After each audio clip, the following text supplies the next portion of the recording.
Thanks for joining me here on Ben Franklin Rides Again for a shop day as we do a chain sprocket service on a 2020 Honda Africa Twin. Well, Rick, welcome to Ben Franklin Rides Again. Thanks for coming out. And let's have some fun with your bike. We got a 2020 Honda Africa Twin Adventure Sport DCT, and Rick has a chain that is getting to be time to do chain service. I think he says 28,000 miles or thereabouts on that. Rick, why don't you spin the wheel just so we can let folks see what's going on with the chain. It's got some stretch spots, so you can spin that a little faster, and you can see how it's going up and down, and it's got a couple lights that are jammed up. 28,000 miles is a lot. There we go. See, it's tight, and then it gets loose, and it's starting to make some noises. Yeah, it's just making noises. They're just completely unacceptable. So it's time for chain sprockets. That's what we're doing today.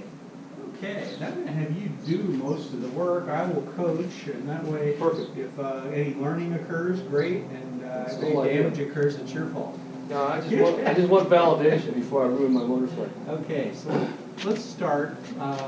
We're going to take off the front sprocket first because it's easier to do with the chain on. Okay, I will go with gloves. Okay. You said there's two on here? Yeah, one on the bottom. Here's the bottom. Okay.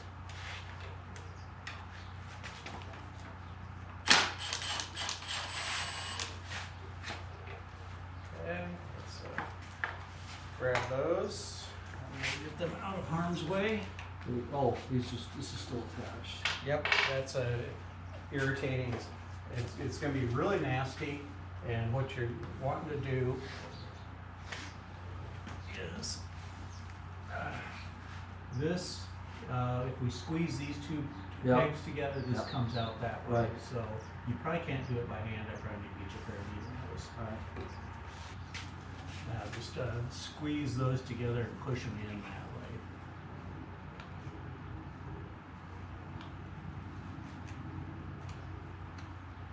Look at that. Hot. Get a little warm, isn't it? Isn't it fun working on hot bikes? Yeah, not so much. I don't know if that's enough. Yep. Okay, we'll set this over and let's clean this up pile. And what this is your protector for if the chain jumps off. It's like a case saver that keeps the chain from taking out your front engine case. That's a good thing. Yeah, it's a good thing. I thought I'd taken advantage of that before. Okay. Oh, you've lost the chain? Yeah, I have. I let my first one go to 21,000 miles, and it got down to where the front sprocket was really shot. Yeah. And Okay. I jumped a chain on it. It was like, This doesn't look awful. well, let's take a look at it and see. We'll bring the camera in close for that. Okay. Okay, yeah, that doesn't actually look too bad for 28,000 miles on one of these. You know, it's not brand new, but it's not shot either. It's a little bit of hooking on the teeth, especially on the power side of the teeth. But and you can see a little bit of wear as you know it's been dishing out the inside. But considering where we ride, You talk about up here? Is the wear down here? you can see this how this is kind of dished in here. Oh, right here. Yeah. Yes. That's that's a little wear. What it means is the rollers are wearing down into the sprocket a little bit. So not a big deal, and for the mileage, it's completely expected. All the oil and crud under it, I assume, is probably chain lube. Yeah, I do it about every 500 miles, and I don't mess around. I put it under pretty good. Yeah, and that's just fine. Okay, well, our next thing is it's a DCT bike, which means it doesn't matter what gear it's in, it's not going to do any good. So let's put the parking brake on.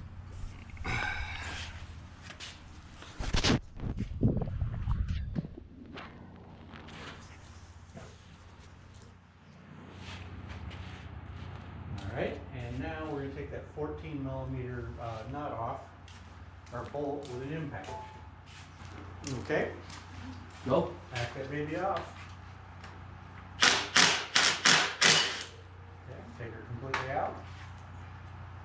All right. It's still hot. There it is. Put guards on this stuff. I will go ahead and cut the pin off. Very well. So where would you go with this? Are you gonna find a master to do it? No, there's no master on there really. I'm gonna pick a length. This one happens to be convenient, and take the ends of the rivet heads off.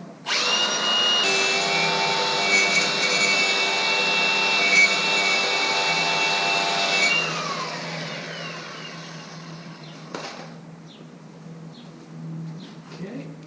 Just punch them through them? Yep.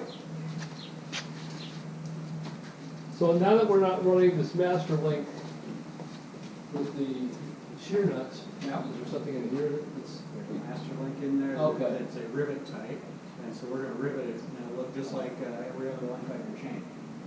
You can start to see the line there? Yeah. Okay, let's just stay in the center of that. The problem is I'm trying to keep my eyes on two things. That is the tricky thing, isn't it? You got movement started on that one, move the upper one now. I do? Yeah. So let's start. All right.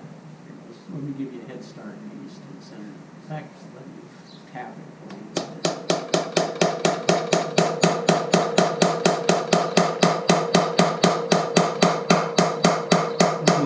Yeah, I can see what you're There you doing. go. Now, see. Oh, yeah, I see them both now. That gives you a target zone.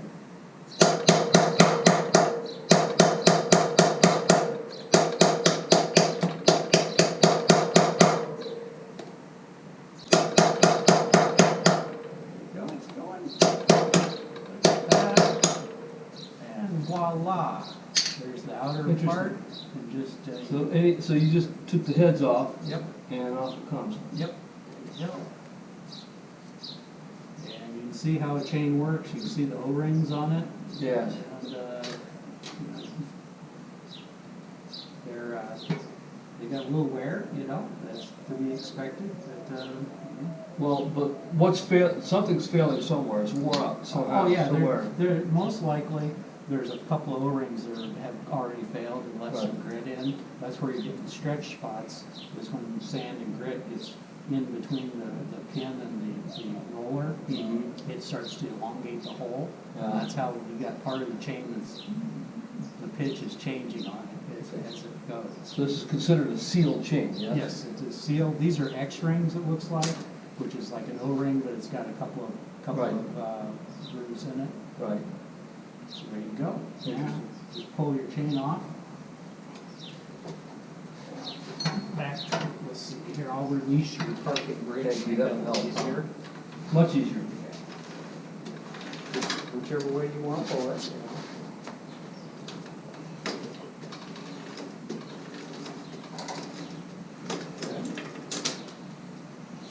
Next one.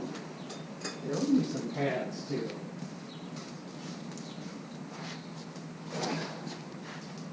I find these kind of useful for kneeling around in the garage. So what does that look like to you? It looks like it's got some pretty heavy duty wear. Is that the measure? No, what we did before is really the measure. This is just kind of visual. And Rick has selected the Sprocket Centers package with super light sprockets and DID 525 VX3 X-ring chains. A nice chain. All right, just flip that over. Okay, so it's got the new one is not OEM, but it's got the rubber around the outside, which in theory makes the chain run a little quieter.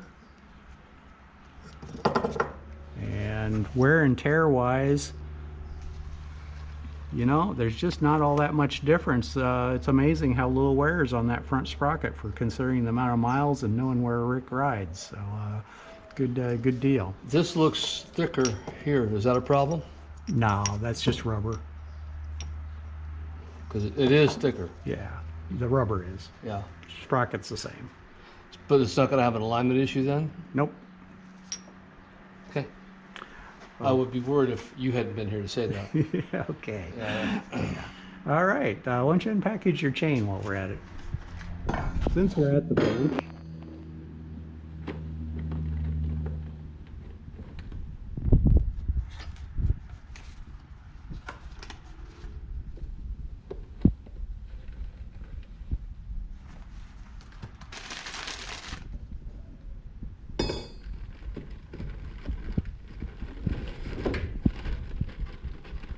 Oh, and you get a sticker and everything. Just for you, Dan. I don't do stickers.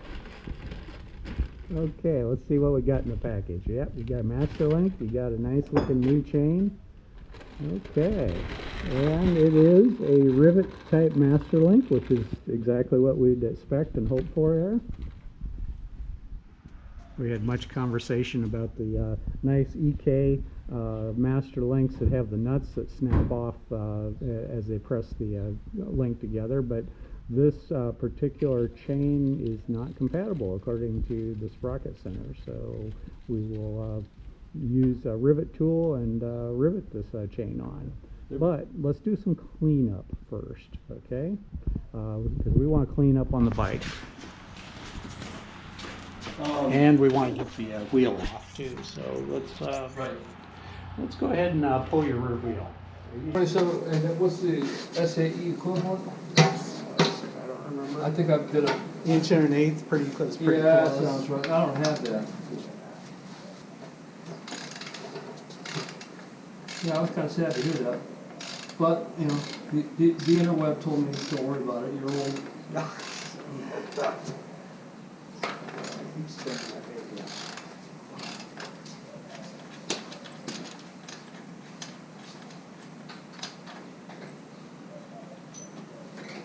Yeah. 14 and 12, I know that. No, 12 and 10. Yeah.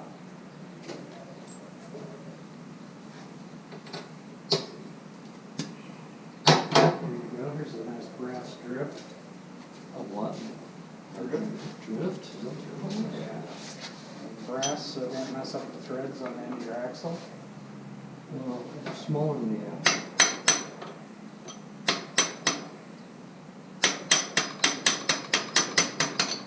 Alright, now just set the wheel stuff down there and pull your axle.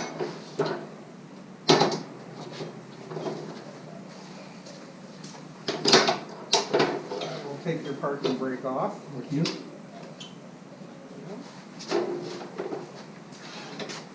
Alright. Pull back. Uh-oh. Just slowly. And work the back of the tire to the right as you come back. It makes it easier. And just roll it out. So it's tight, but just kind of, there you go. And remember how that went when you go to put it back in? Very well. If the back of the tire comes out to the right, it lets the axle and the disc kind of clear everything in the back end of the tire. So I'm not there yet, but I'm getting real close on that. well, let's take a look at that.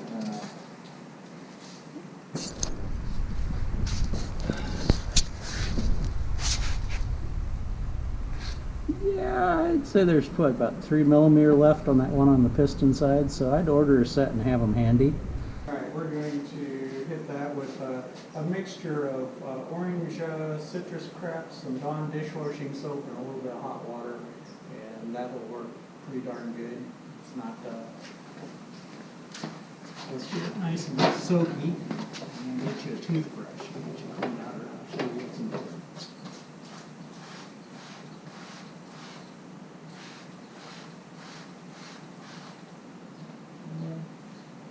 See, we'll get a little drippage there. And where's the toothbrushes? There we go. How about a nice fresh Oral-B toothbrush? Straight from your dentist's office after teeth cleaning. That's it. Yep. That's where they end up, is in the toolbox. Yeah. Okay, now work around. Let's see. Close here. Work all around where this is the counter shaft coming through the seal. Work all around that area on out to about here. I wouldn't worry about all the rest of the muck. It'd be nice to not have it there, but it's not really going to make a dang bit of difference. And then we'll need a rag and we'll clean off the mating surface, which matters a little bit. So. Yeah, it'd be a lot less credit in there, probably.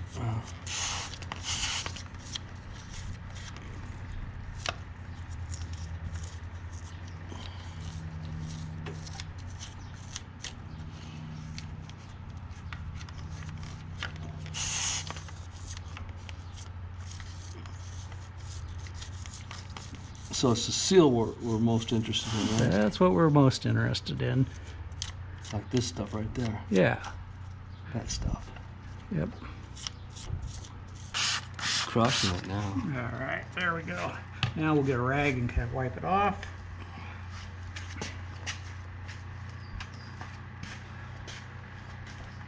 And the progression of rags, this one is dirty enough to do this duty here. To make it to the bottom of the pile. Yeah, exactly. First in, first out. Yep.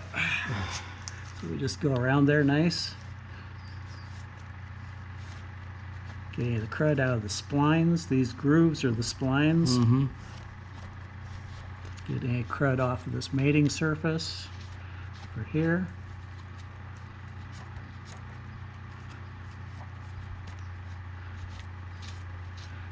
Clean this up a little bit.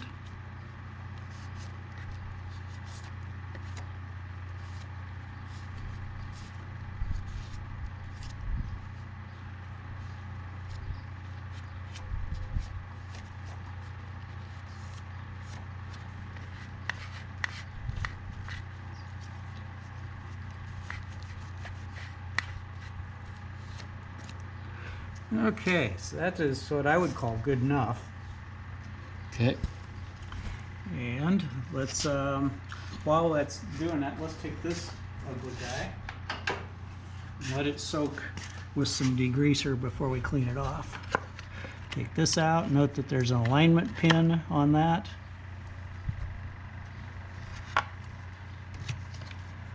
Camera's getting pretty hot. Yeah, it's all right. It's been hot before. Okay.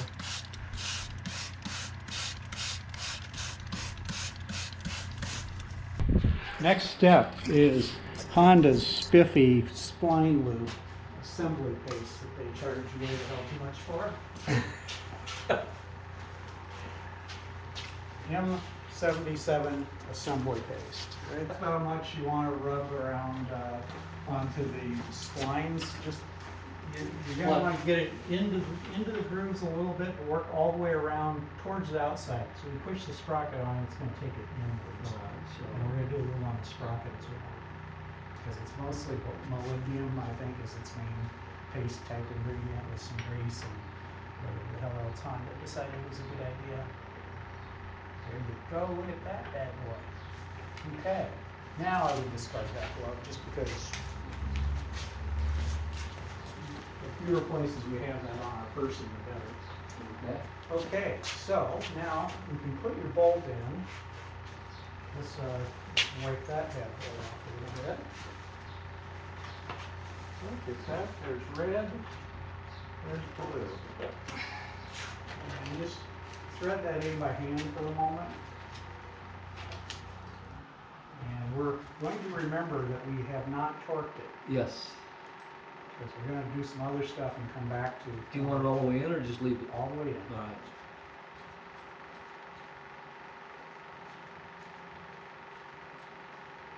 Okay, nice.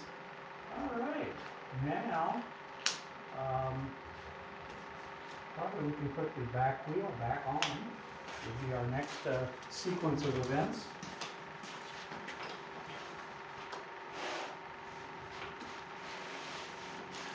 And we torque those bolts. Yep. In fact, let me get some paint out and we can paint mark those. Good habit to get into is when you torque something, put a dot of paint on it. Got it. Okay, bring that guy over here and lay him flat with a sprocket side up on one of those pads.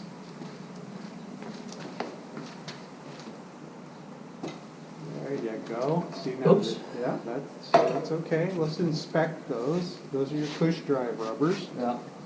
Let's take a look at cush drive rubbers there. All right, well, they're disconnected, but that's not a big deal. Yeah. And that happens. And so they need to be like that. What the hell? You missing one? No, Yeah. I'm missing one. There they are. Yeah, okay. Yeah, I'd say they're fine. How's the wheel bearing looking?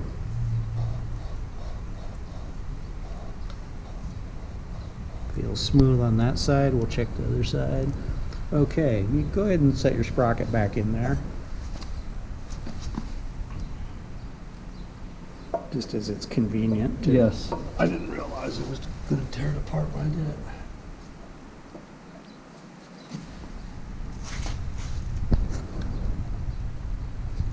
Yeah, this one. I think we have a winner. All right. Wiggle it down. Yeah. All right. Now let's check just for the feel on your sprocket carrier bearing. Good deal. That's a big bearing, and I have had one detonate on me before, and it's not a pretty sight when it happens. Okay. Yeah, okay. Now a trick, just something to keep in mind. Anytime there's a pattern like this, I always do all star pattern. Makes sense. Yeah, just.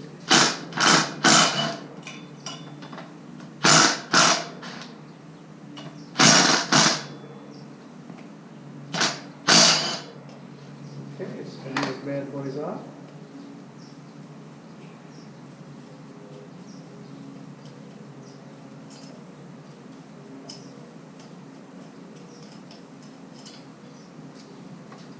Alright, and put one behind them.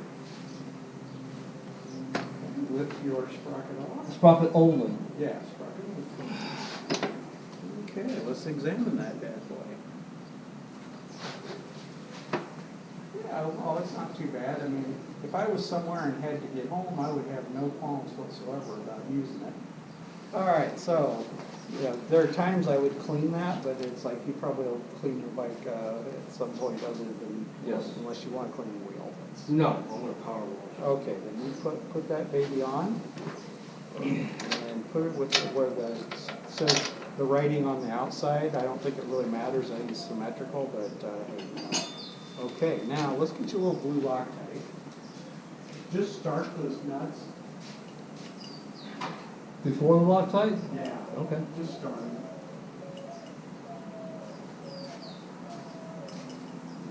The blue is semi-permanent, right? Red's the bad guy? Yeah, red is closer to permanent unless you heat it. Orange is kind of in between. I use orange on a lot of stuff.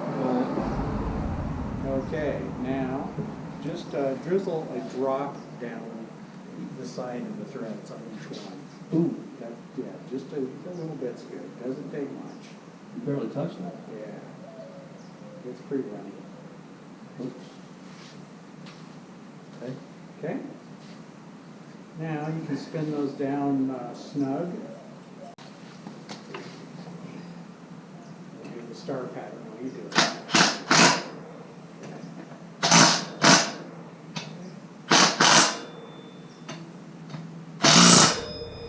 That might be more than snow. That's all right. All right. Now you can torque them if you want. So same thing, star pattern, and feel for the click. That will click when it hits the torque. And it's a fair amount of torque, so you're going to pull on it. There you You're go. right about that. Star pattern, keep just right across to the next one.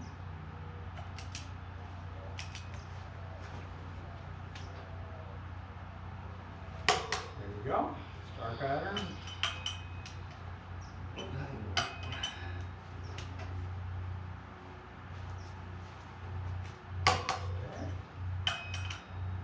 This is the busted bicep on this one. Uh-huh. That's my story, I'm sticking to it. That was the ass, that was the one that was over torqued. Yeah. You wanna back that off? Nah, close enough. Okay. Just, we know it's good and tight. Alright. Okay, so I'm feeling a little bit silly for having allowed the batteries in both cameras to expire during the last half hour or so of putting the Africa Twin rear wheel on and riveting the chain. So I will show you just a little bit on how to rivet the chain with a chain riveting tool. If you start with a rivet style master link and press it on with O-rings on the inner plate, plenty of lube on the pins, and then O-rings between the outer plate and the side rails of the links, you'll have an assembly that you can use the chain press tool below to put the rounded end of the chain press into the indented rounded end of the pin, like so. This rounded chain tool would be the appropriate press to be fitted down into the inside. And you would select an appropriate anvil that has an indent for the back side of the chain. And then after you've pressed the link on using the appropriate press tool against the press plate for the back side of the chain, always in place with the O-rings compressed slightly but not squished completely. Then the hollow ends of the chain link pins can be expanded to hold the press plate or the outside link plate in together. Next, you can see how the master link is used to go through the link piece with an O-ring on each side, and then the outside plate is pressed over the two pins that stick out, and the hollow end of the pin is expanded with the rivet tool. So hey, sorry I didn't show the process on Rick's bike, but this is the basic tool. If you have any questions, I'd be happy to answer them. I personally typically am not using rivet style links. Typically I'm using EK and their master links that have nuts that press the plate on and then snap the ends off of the protruding pins. So quicker, easier, more expensive solution.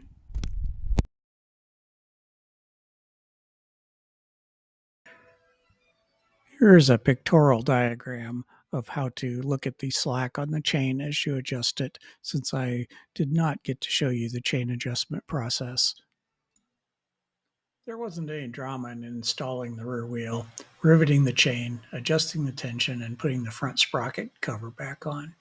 And yes, we did remember to torque the front sprocket retaining bolt and mark it with paint for a visual slippage cue. The whole process can be done easily in an hour, depending upon how much blathering and cleaning occurs in the operation. Hope this is helpful to someone. Post any questions in the comments. I do read them all.